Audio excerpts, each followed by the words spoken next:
definition. Ooh. That's Fancy. what it says. It says we're in 1080p. So Excellent. who knows? Hello, everyone. And people coming back later. We're going to talk about Light from Uncommon Stars. And for once, I said the title appropriately because sometimes I put a light from Uncommon Stars or the light from Uncommon Stars. And I literally used it for a bingo board that said it doesn't have the or a in it. So it's fail. Which is one of my favorite books of the year. My guess is, because I don't actually remember, that Kayla only liked it. And that Stephanie liked it more than Kayla, but probably not as much as me. That's my guess. I loved it. Okay. I really loved it. It was a 3-star read for me, so. Yeah, that's what I guess. It was an easy 5. It was like I had emotions. It was so good. You know, I kind of wonder if it was like in part due to when I was reading it, because I think I read it like late May and I just had a whole bunch going on. Like there was a pretty big deadline at work early June, so I was like frantically trying to get that done. So I wonder if that may have just affected my mood. I don't know. We have some people around. If you've read it, tell us your ratings, and if you're just here for the vibes, hi, just let us know. Yeah, I mean, but I also I heard I never knew the comps for this book. I just read it because a lot of my friends read it last year and really liked it and told me they wanted me to try it. People told me it was weird. I knew there was like donuts and aliens and music, and then it was nominated for the Hugo, so I was gonna read it. But apparently, it's compared to Good Omens and Becky Chambers books, and I'm just like, yeah, no.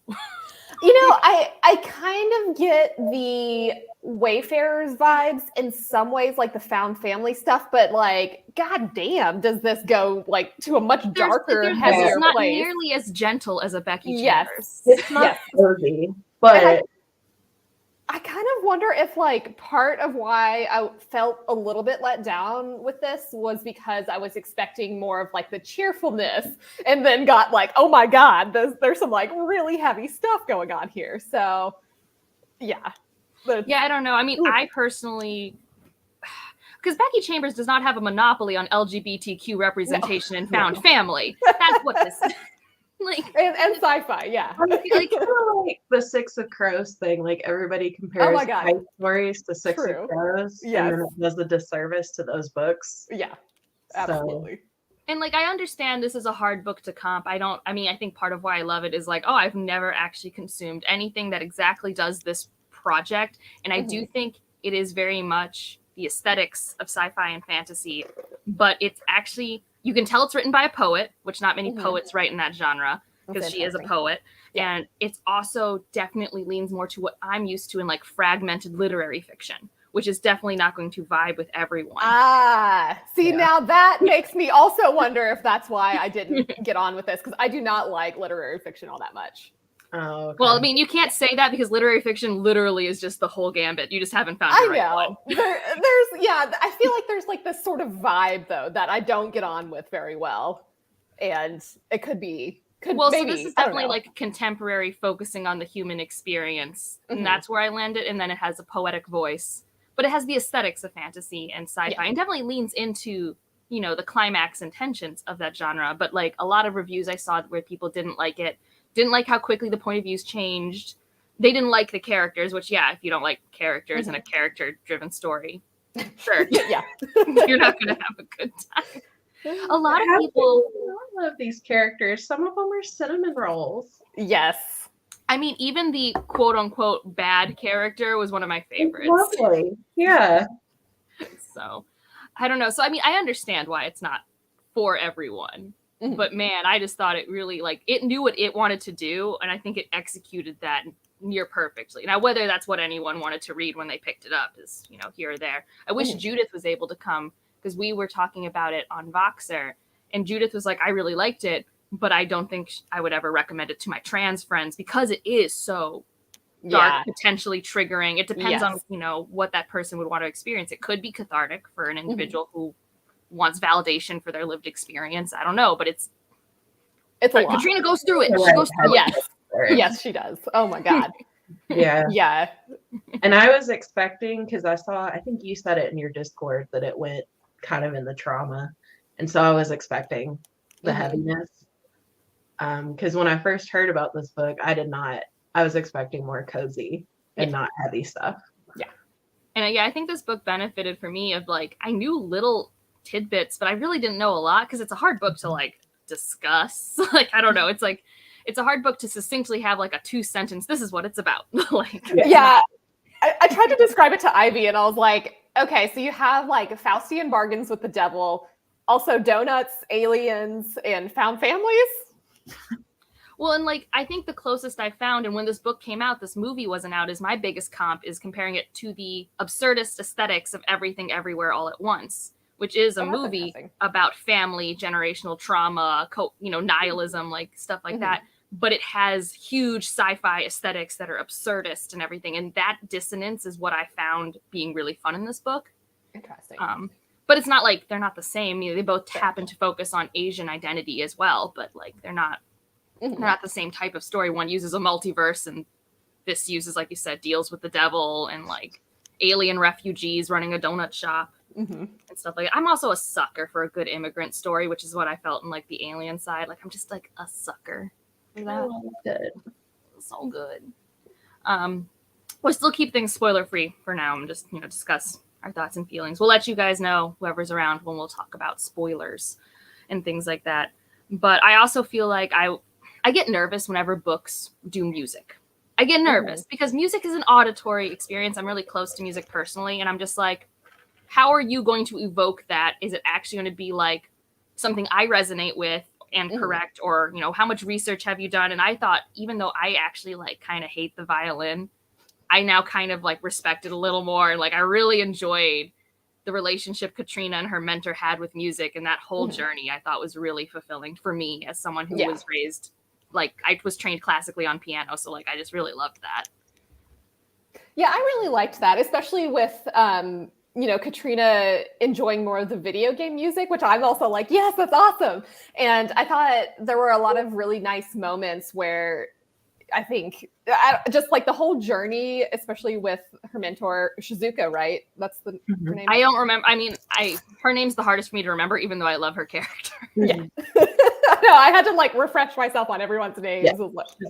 Yeah. But like, I think the journey that Shizuka has with like kind of accepting the whole video game music instead of like the more classical stuff. And then when she like starts composing things and like just the whole journey that they have was really nice with that. And I did like that quite a bit.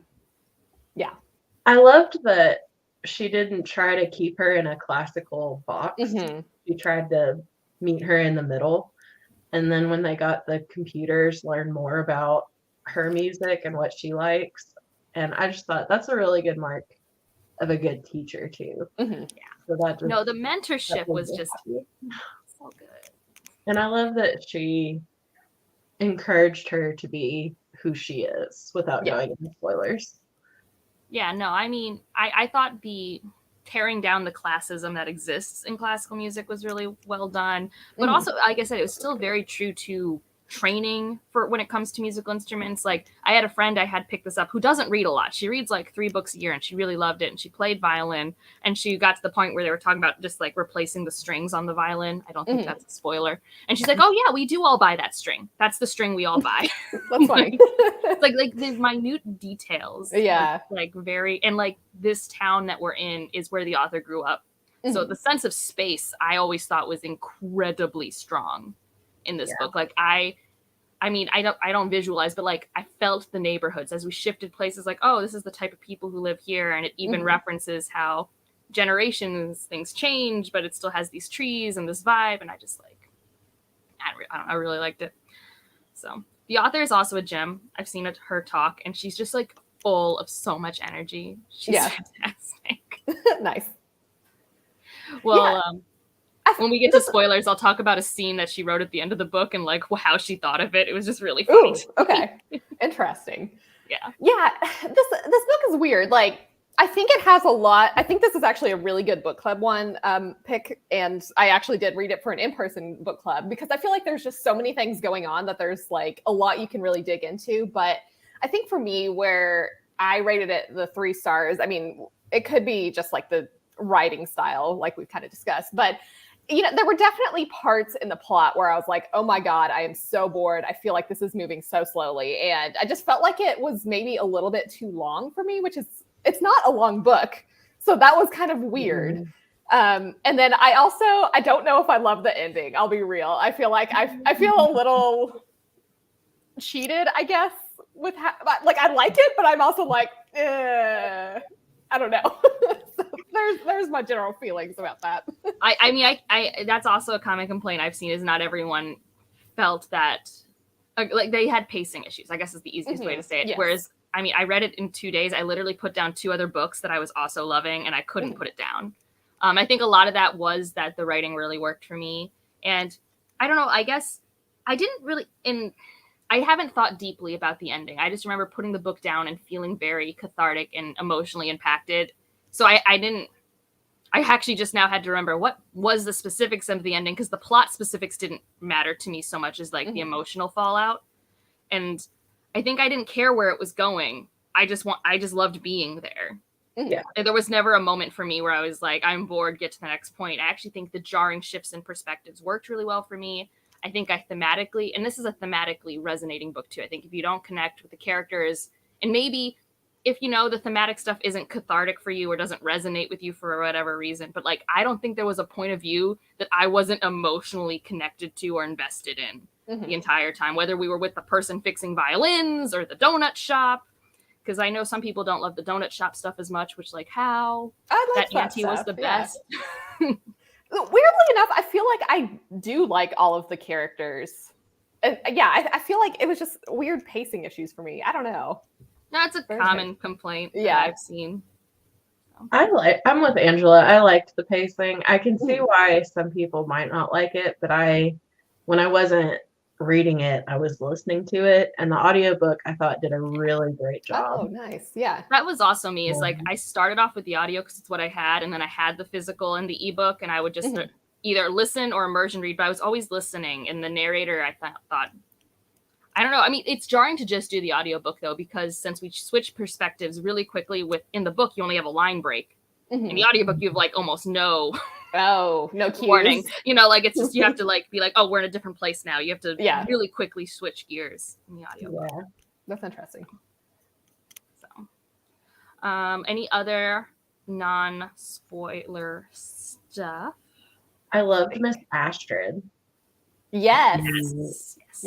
I did enjoy her as well. I loved the aunt at the donut shop. Yeah. She was great. Shirley was great. They're just, and I loved that it opened and she's like, I really have to pee. And so the whole dilemma is trying to find a bathroom. Yes.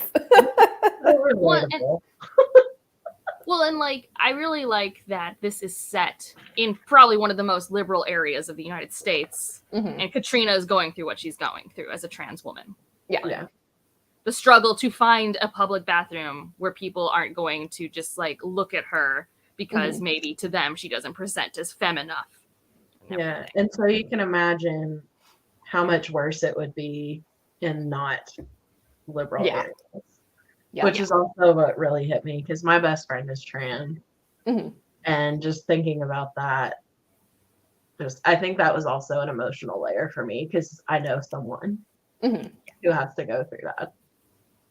I think my sibling's trans, but also on top of that, it's just like the absolute injustice of it all. Like, it's just a bathroom. Like, I don't know. I feel like, we're not going to get into whole like bathroom politics in the United States on this side. Oh, I could tell you some things about North Carolina. But I get so confused all the time. It's like, obviously everyone's had their own experiences, but if someone's going to sexually assault me in a bathroom, it doesn't matter if it says female or male on the door. They're going to come in. It's not locked. Exactly. I don't understand. Yeah, exactly. I don't know. So, but I think the actual injustice of that, and like, there were so many good things. So we're now going to talk about spoilers for the book. Although this book is less about spoiling it and more just about being there. Because I don't think there was ever a moment where I was like, oh shit, that just happened. Yeah. Like, it's not like, that's not the moments that like hit me. You kind of know where it's going to go. And then there's a little plot twist. but I don't think it was anything like mind-blowing. I mean, the biggest plot twist to me was how little miscommunication actually occurred. I loved that. It was really nice. Like, I got to be nervous about a lot of things, but it wasn't about, oh no, when's she going to find out about the deal with the devil? Yeah. Or when's she going to find out they're aliens? Like, there was none of that. I really liked that. Yeah. Well, and it was also a sad moment when Katrina was like, oh yeah, I know there's a cost to pay for me being here. I don't really care. This is so much better than anything else I could have had. Yeah. That Yeah. was full of feels. Well, and she was like, I mean, yeah, I'll do whatever it takes, you know, like you've helped me out so much and I feel like I want to help you. Just like, I don't know, major found family vibes, I think, in general with this book. Yeah. And learning that people can do nice things for you and not expect stuff in return.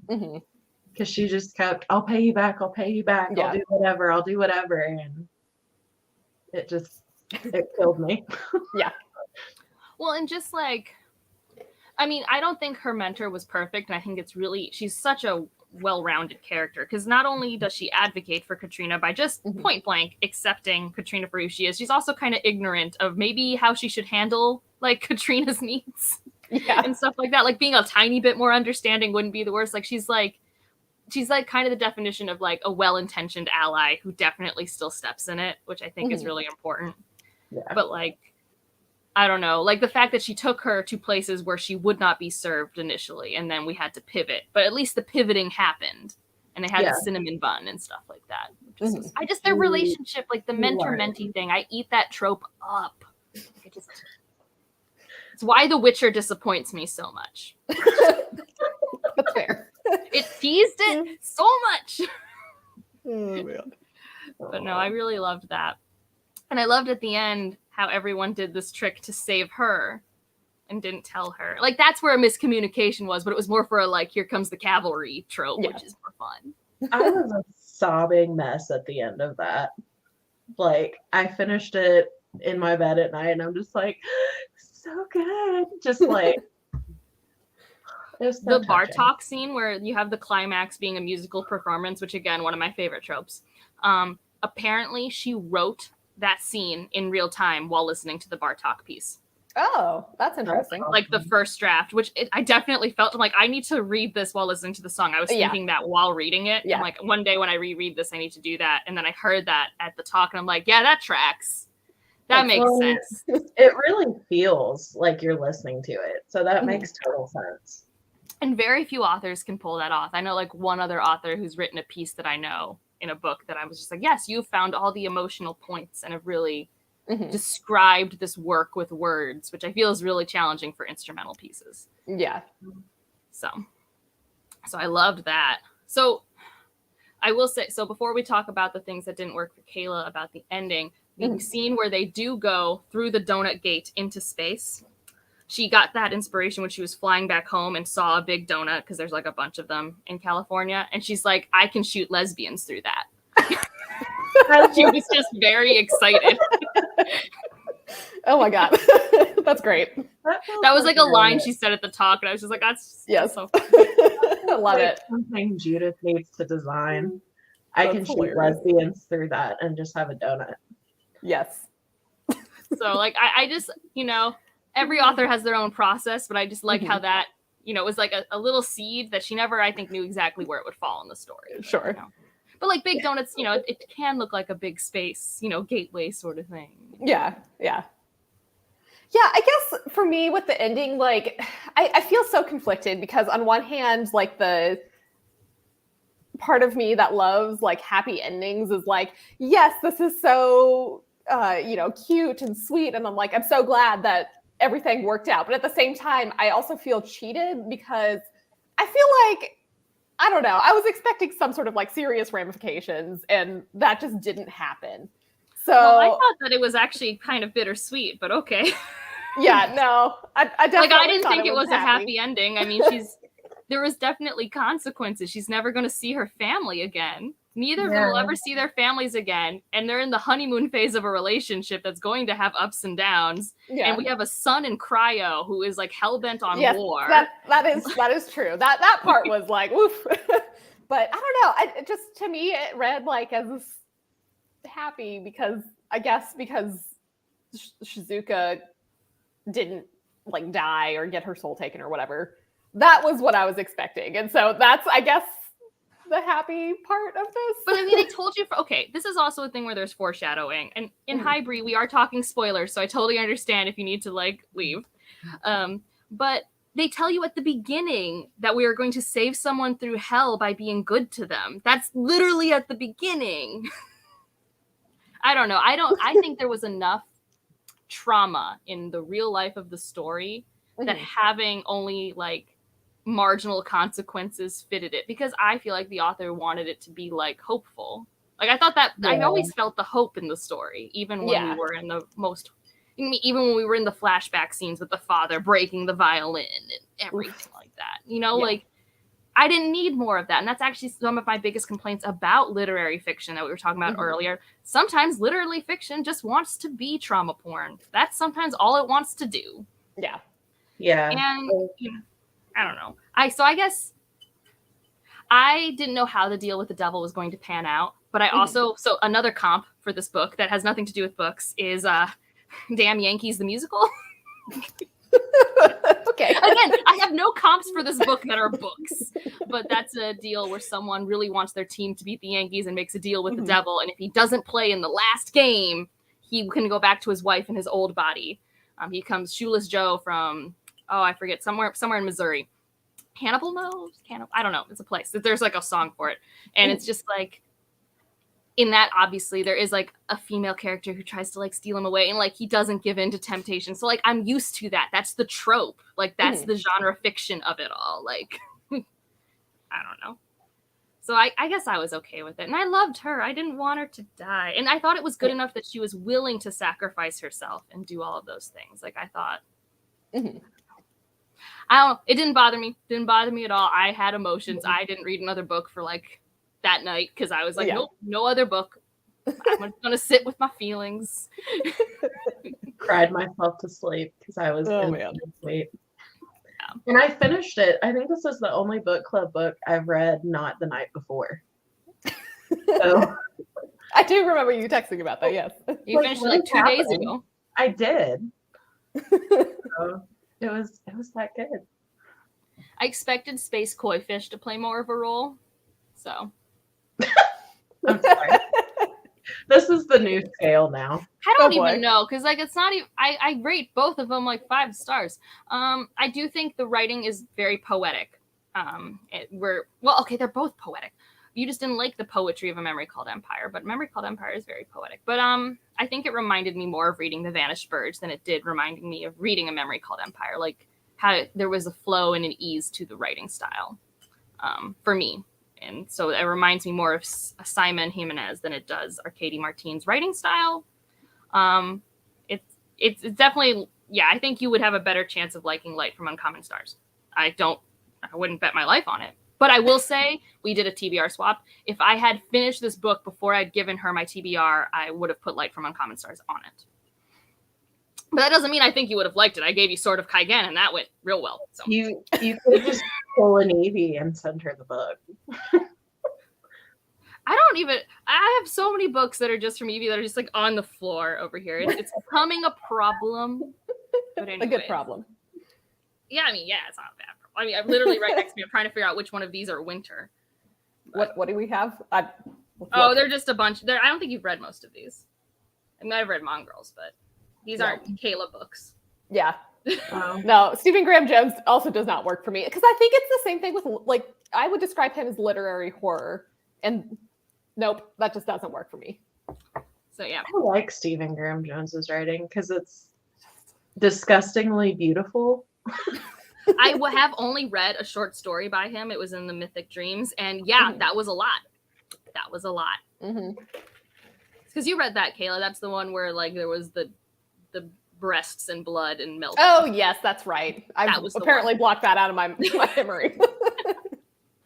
Yes. Another thing we haven't talked about that I really loved, though, was the discussion of a violin as a voice, but also the character who's, you know, trying to find her place in her family's shop and feeling like she has a place there. And like, I loved, first of all, again, we have the classism of instruments. It's like, oh, we won't fix this Chinese violin. It is beneath us. It is in, you know, so we have that, which, and then their shop becomes like experts in how to craft these kind of different types of violins, you know, made by a carpenter, not made by, I can't remember the name for it.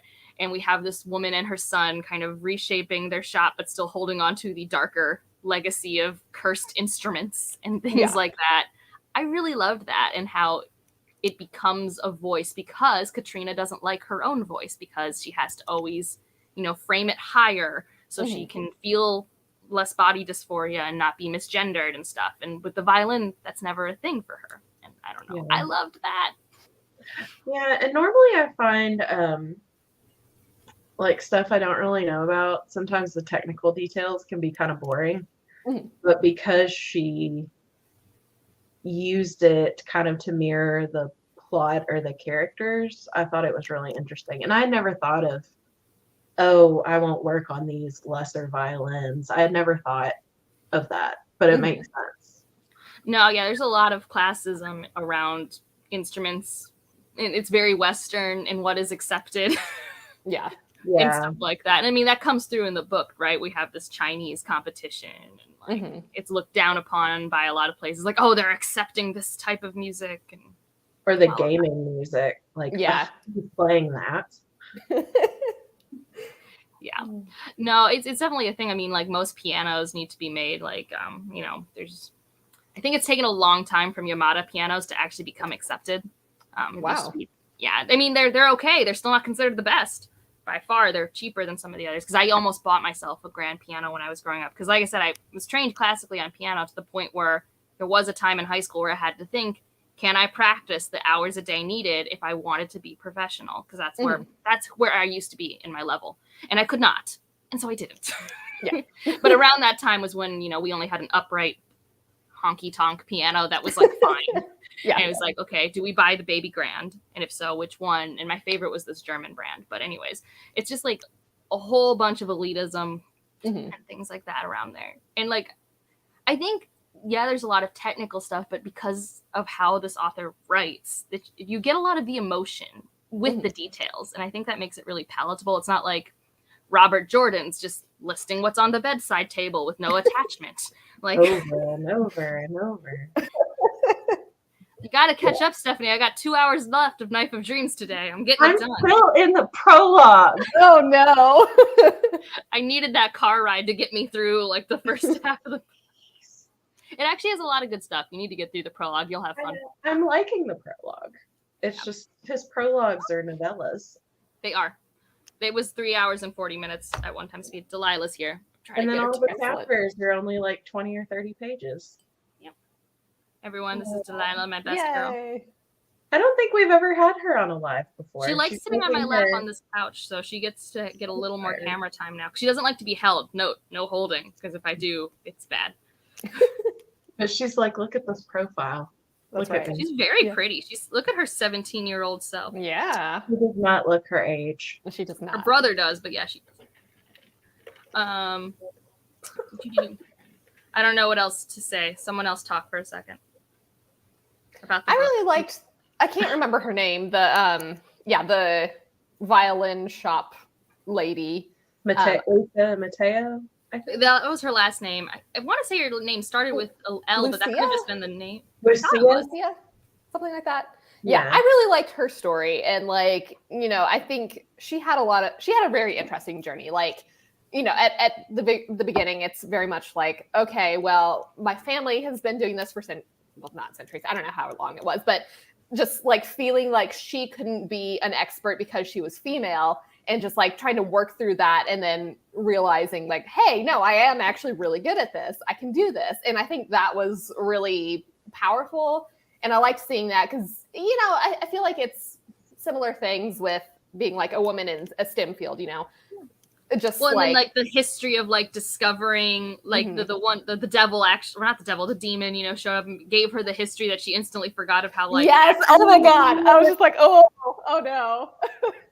And she Yeah. called her son by his like real or his Italian name or whatever, and then she instantly forgot it. And it's like, Yep. Yes, that scene was that was one of the like, oh my god, I can't even believe that just happened. But Another big moment, because we haven't talked enough about our aliens. yes, true. We haven't talked enough about them. plum-colored aliens. But a big thing that I thought was actually a beautiful moment of tension is how her name was Lynn, right? L-I-N, the main captain. How she like almost copied and destroyed her daughter, and how we had to like get her to the place. Yes, of like that was rough. Yeah. See, was there not enough rough stuff, Kayla? I don't know. I mean, like I'm like looking back at the stuff that I wrote down, and it was just like, yes, there's a whole bunch of like really rough shit and trauma throughout this book. I don't know. And then how what was her name? Was her name Shirley, right? Was that her name? I think so. She became friends with Katrina, and they had sleepovers, and they had ways of carrying her around, and just like it was cute.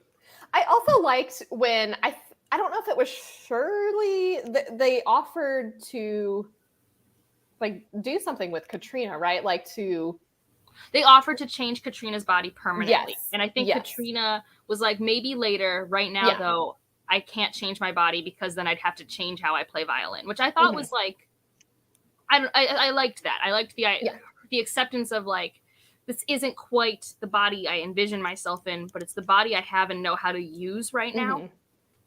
Yeah. Which I think is the thing whether you identify as the gender you're in, I think a lot of us also always come to terms with, this is the body I have, and this is how my body works and how I learned how to work in it. Yeah.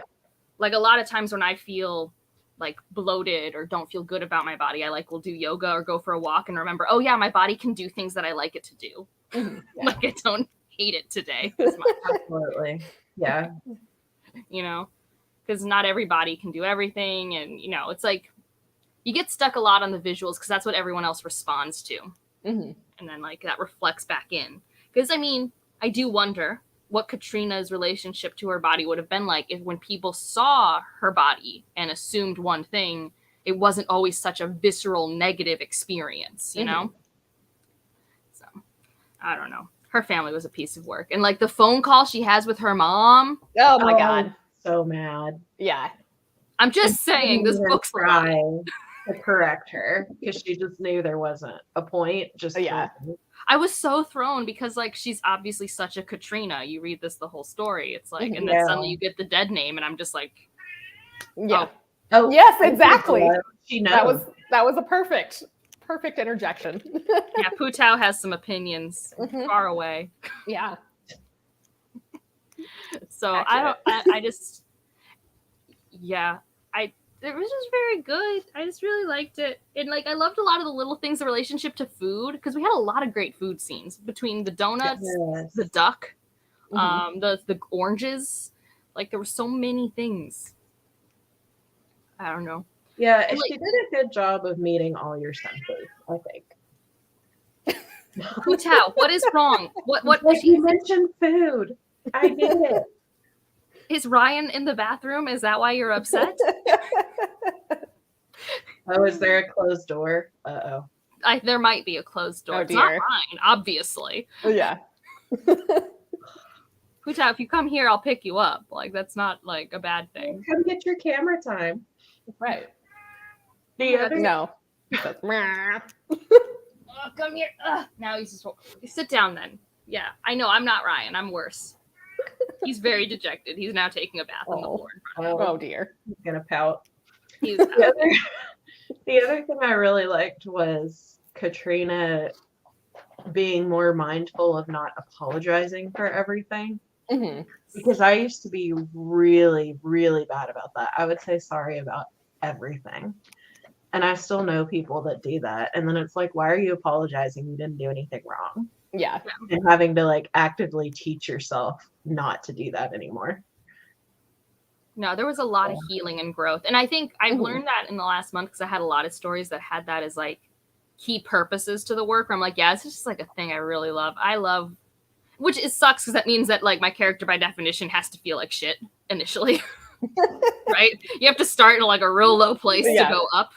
But I love when people like gain confidence and acceptance and grow and change. Like I love that. So you get a lot of that with Katrina, and you get a little of that with what's her name, the mentor that I always love and can't remember. Shizuka. Yeah, like I love that with Shizuka because she goes from like, I mean, I think she's always accepted who she is and the deals that she made, but then she sees the koi fish and she's just like,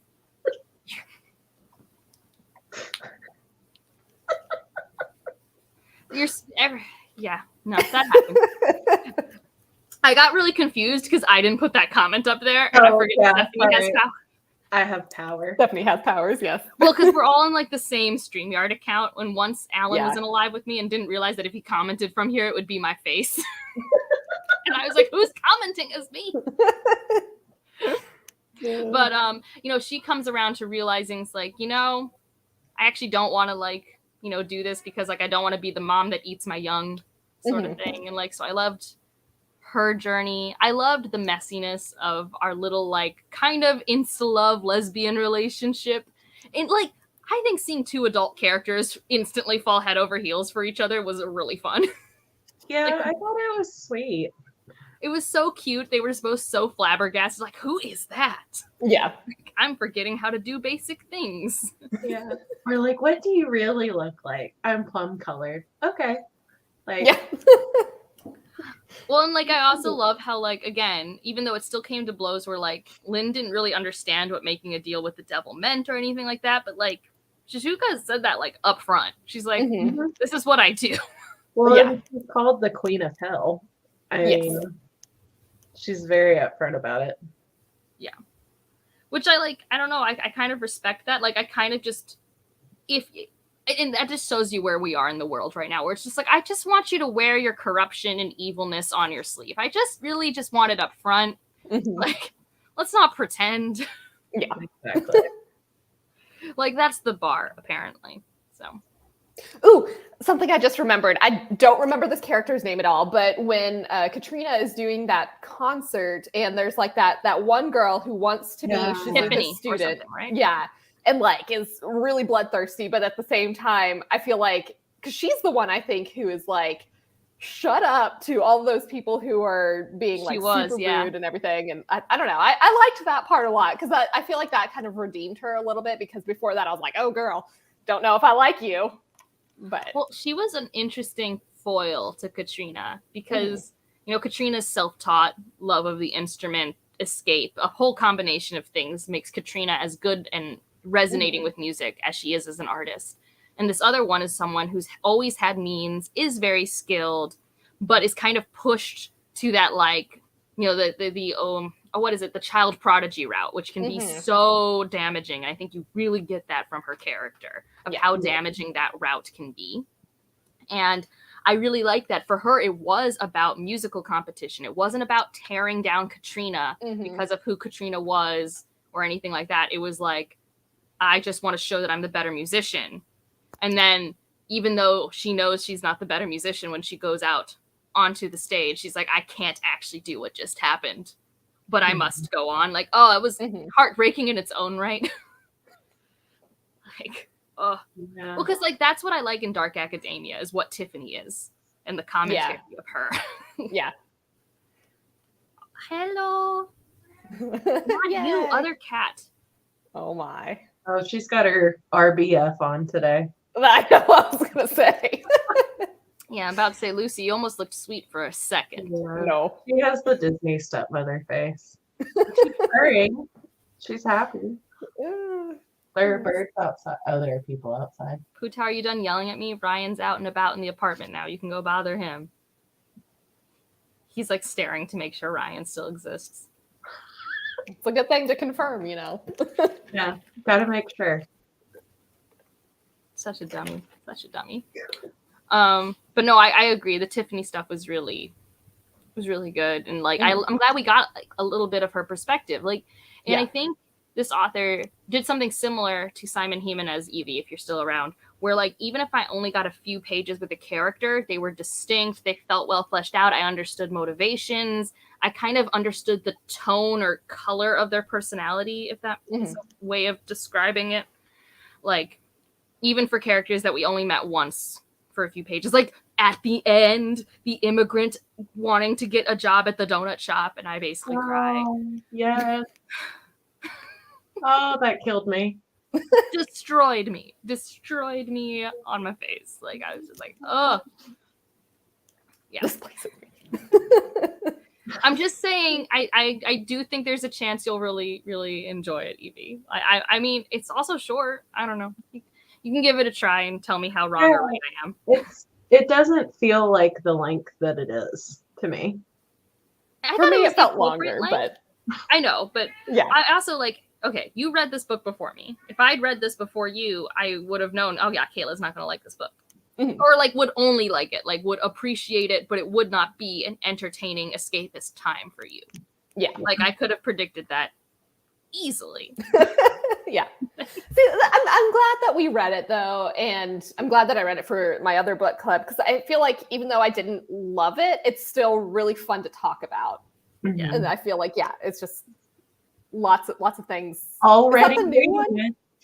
That's the new Simon Jimenez. I have it. I have my copy, but you know, I have all of these, Evie, that you're making me read. I'm not in a TBR swap, so I'm enjoying it. Yeah. You're supposed to be reading Knife of Dreams with me. Knife of Dreams is my audiobook. Yeah. So, okay, what's his name? Simone or Simon? I think it's Simon Jimenez, because he's not Hispanic or Latino. He's Filipino and Canadian. So I think the Simon should be Simon, but I'm not positive. I've always said Simone Jimenez because the Jimenez sounds like a Latin name, but it's not. But also then I see things on social media that now like the Philippines and part of Africa and the Middle East are Latina. I don't know. I get so confused because I get scared. Yeah. Anyway, do you think his books would be something that would work for me, or is that another one that's like a little more questionable? The Vanished Birds is not long. Okay. Vanished Birds is, I think that one's more a straight up space opera. But it doesn't start like a normal space opera. I forget, have you read Hyperion by Dan Simmons? No. So like it's not like Hyperion by Dan Simmons, but like, so you read The Vanished Birds and it like harkens to classic sci-fi tropes, but with a very lyrical writing style, and there's a lot of found family. I don't know. I would say maybe at best you would give it a 4 out of 5. Okay. But I see potential for a 4 out of 5 from you. What do you think, Stephanie? Am I wrong about that? I haven't read The Vanished Birds. How have you not read The Vanished Birds, Stephanie? I bought it. I just haven't gotten to it yet. But based on the writing of The Spear Cuts Through Water, it's very poetic. So I don't necessarily think she'll like Spear Cuts Through Water. I've already seen second person point of view. I don't even. Oh no! No! It's different from what I can tell. But no, The Vanished Birds doesn't have second person point of view. But like the first couple chapters are different character perspectives and feel like contained short stories, but then things do intersect. And there is like a cohesive plot, and it is a sci-fi story. This is more like I said, a sci-fi aesthetic with a contemporary story. That's a space opera story. Like that is truly like The Vanished Birds is about people traveling through space. Nice. Like, we're on a spaceship. There's like commentary on capitalism and corporations in space and how that adjusts the government. Like it's got stuff like it's like a more lyrical 9 Fox Gambit, but it's not nearly as confusing. But it's like one of those kind of like it's doing a lot of things in a short amount of time. Books. Interesting. Evie, yes, I could read 10 books a month. I have 5 other obligations on top of this. And we're doing a Wheel of Time book. I'm almost done with the Wheel of Time book, which makes me feel good. Keep rubbing it in. You knew. I told you. I'm starting on Friday. And you got driving across upstate New York. I got nothing else to do. I don't know. I'm disappointed you haven't finished the prologue yet, if I'm honest. I was dealing with whiny people on Friday. And I had to finish Flight from Uncommon Stars. That's fair for this. Let's see. Other light from Uncommon Stars thoughts. I really liked the little aside of like the younger kids and the great aunt who aren't main characters who are trying to figure out, our donut shop's not working. What makes a successful small business in a community work? Like the conversation of community and local business and like that extra specialness that like the replicator just could not replicate. I thought that was like a really fun little thing. So I liked that too, because it was like you have to have some flaws in order to make things like more exciting. You can't just have like the perfect donut. Like it just does not work that way. So I thought that was interesting. Yeah, and it makes me think of like, so I have my favorite takeout place that I order from every Friday. And like sometimes it's better than other times, but it makes me really excited when it's like a really good batch. Like, you know? Yeah. I hadn't even thought of it that way. Yay, Redemption in Indigo. Is Redwood and Wildfire good? Were the reviews good? Because I know I haven't read it, but I knew you and Leslie were reading that because of things I said about it being maybe Zora Neale Hurston writing a fantasy book. So, which means I don't think Kayla would like it. Yeah, that does not sound like. Nope. And I never want to come down as condescending about that. It's just you know your taste, and that is great. Yep. Yeah.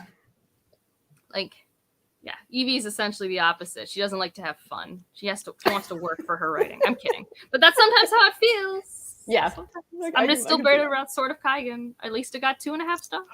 And Memory of Empire made no sense because she should. That made no sense. I thought that was a very well written book. I mean, that's interesting because that's also one I didn't like. Yeah. So, I don't didn't know. get that. And even during the live show, she was like, "This is something I should like, but I don't." Yeah, nope, I don't get it. It makes me sad. But moving on, like it's one of those things where it's like, you didn't like. Okay, Evie, I know you're not here to defend yourself, but you didn't like Sword of Kaigen, but you liked V.E. Schwab, and I just can't rectify any of that in my head. Because I would say everything you say about Sanderson and Kaigen's story is exactly what V.E. Schwab does. But I think V.E. Schwab does it worse. I have very unpopular V.E. Schwab opinions, which is why I'm not a fan of her. I mean, like they're fine, the books that I've read from her. Yeah, but they're totally serviceable and fine, surface level, full of plot conveniences in the writing, which are all things Evie complains about in Sanderson and Emma Wong. And I'm just like, well, how?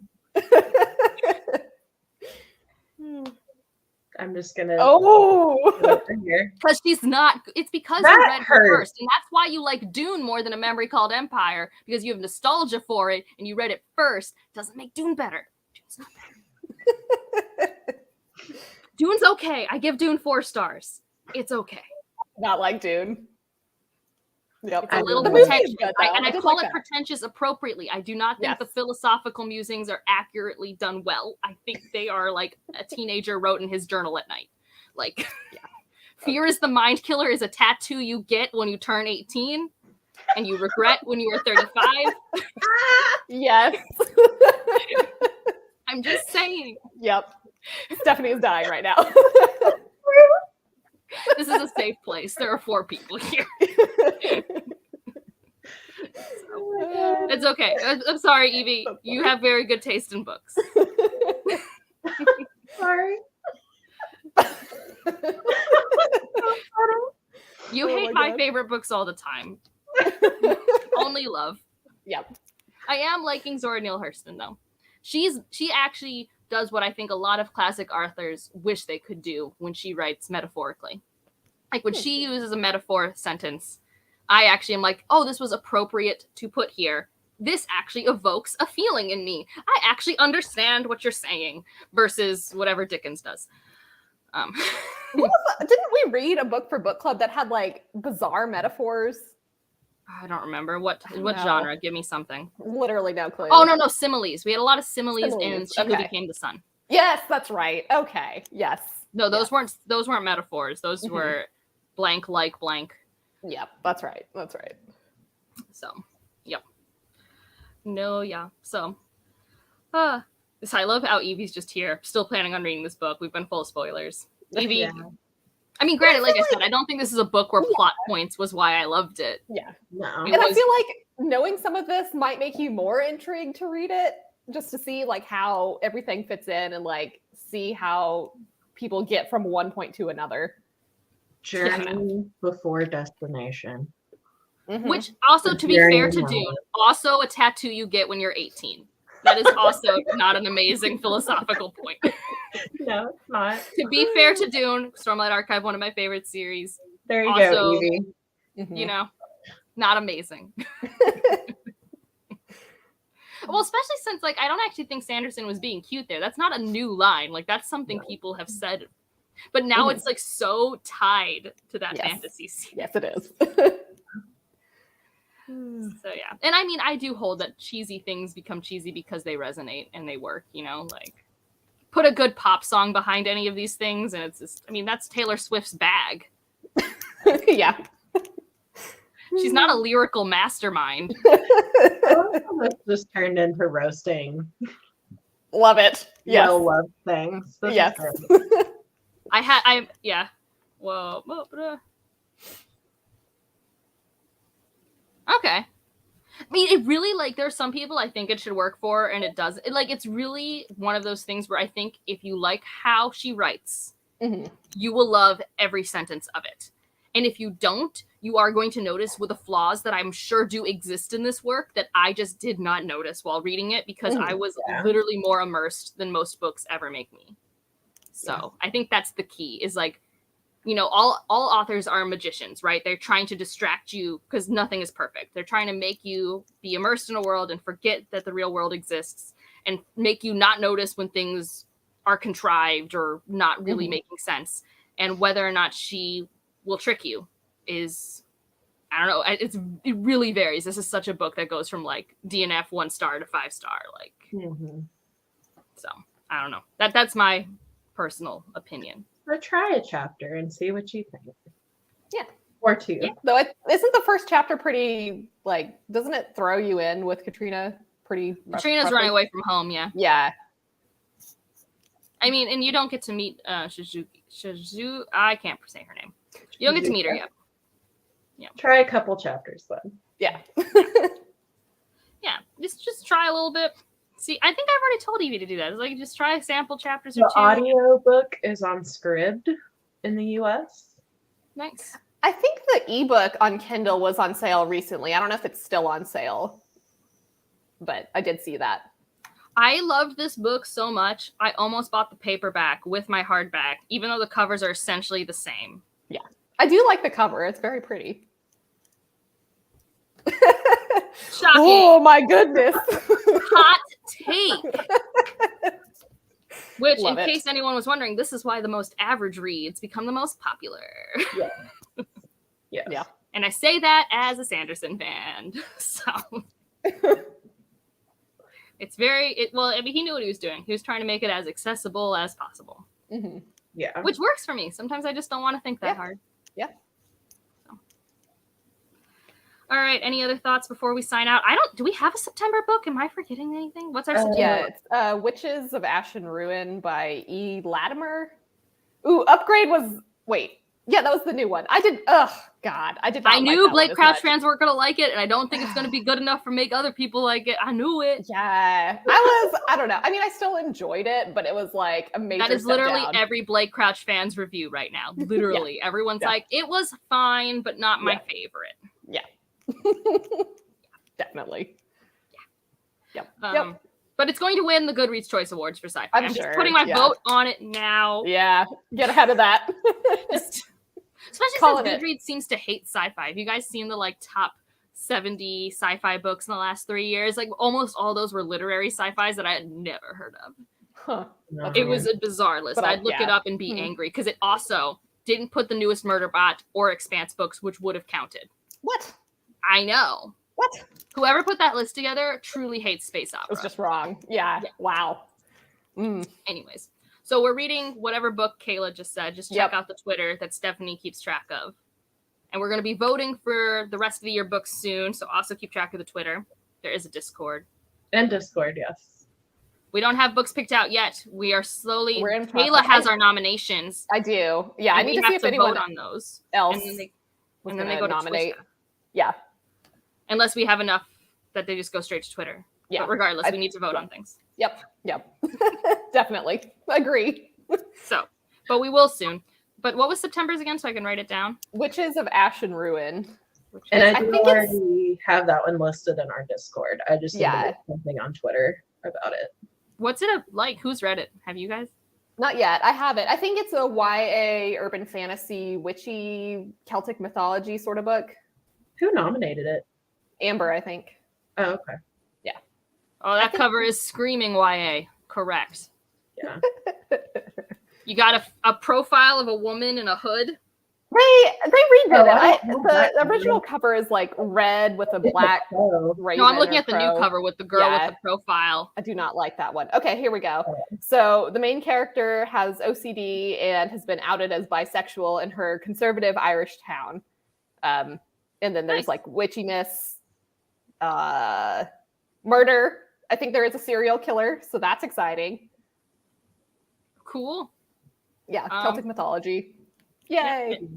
And then there'll be votes for other things. Mhm. And that's Soon. it. Yep. And we'll have the date for the live show for that closer to the end of the month. Yeah. I think. We basically decide these things like 4 days before they happen. It's Or like like the day herding before. cats. Yeah. We're all over the place. All right. Well, thanks for everyone who's here or anyone who's watching the replay. Feel free to leave thoughts in the Yes. comments. Someone may look at them.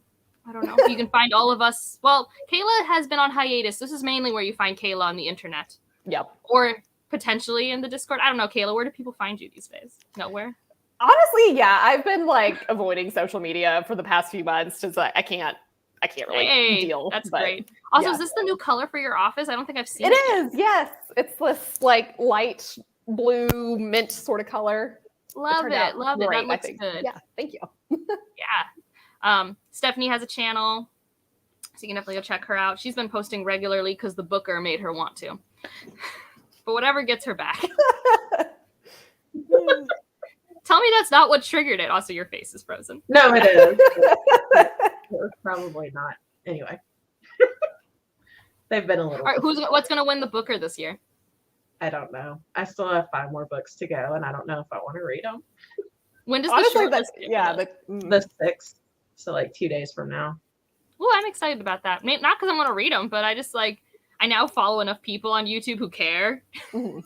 It's like kind of fun to like see. Tonight we get Hugo Awards, which Oh, I don't really? think this one will win, but I wanted Light from Uncommon Stars to win, and that's what I voted for. What else was nominated for? Is it? I don't remember. Light from how they broke it Uncommon up. Stars, The Desolation Called Peace, She Who Became the Sun, Galaxy in the Ground Within, Project Ooh. Hail Mary, and A Master of Jinn. That might have been the order in which I voted for them.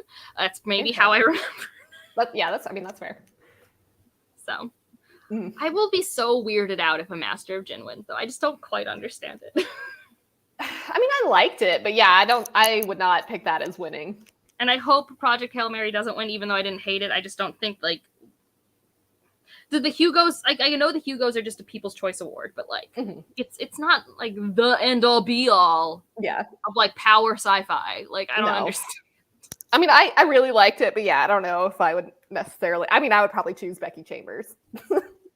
Yeah, and I think it's one of my favorites by Becky Chambers. But again, it's like, okay, is it groundbreaking? Is it doing anything new? I don't know. I have weird opinions about the Hugos, but suddenly I've decided I'll vote and nominate for them. So we'll see what happens. Now you have an investment in them. Yeah. I can now at least complain and vote, and I get to see stats. I get to see how many people do stuff. Ooh, nice. Ooh. So, all right, bye everyone. We'll end the broadcast now on that.